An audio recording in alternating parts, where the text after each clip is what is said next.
মুসলমান ভাইয়ের উপকার করার চেষ্টা করে, হ্যাঁ, আল্লাহ পাক তাকে 10 বছর ইত্তেকাফ করার সওয়াব দান করে। সুবহানাল্লাহ। যদি কোনো ব্যক্তি কোনো মুসলমান ভাইয়ের একটি হাজত পুরা করে দেন, আল্লাহ পাক তাকে 73টি হাজত পুরা করে দিবেন, একটি দুনিয়ায় আর 72টি আখিরাতে দান করবেন।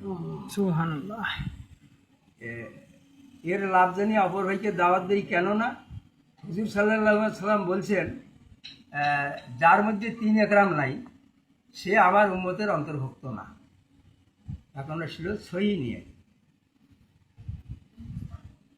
আল্লাহ তাআলা, আমরা যে কোনো কাজ করি, আমরা যে কোনো নেক আমল করব, আল্লাহকে রাজি খুশি করার জন্য করব। সহি নিয়ত করিয়া সামান্য খুরমা দান করলে আল্লাহ পাক কিয়ামতের দিন সেটা বাড়িয়ে উহুদ পাহাড় পরিমাণ সওয়াব দান করবে। আর সহি নিয়ত না করিয়া পাহাড় সমান দান করিলেও সামান্য সরিষা পরিমাণও সওয়াব পাওয়া যাবে না।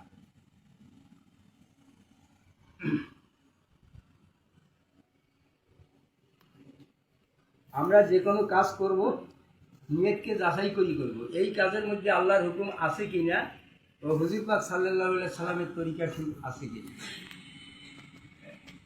এর লাভ জানিয়ে আমরা অপর ভাইকে দাওয়াত দিব ও সবার জন্য দোয়া করব। 4টা গেল, 5টা গেল, 6টা দাওয়াত ও তাবলীগ।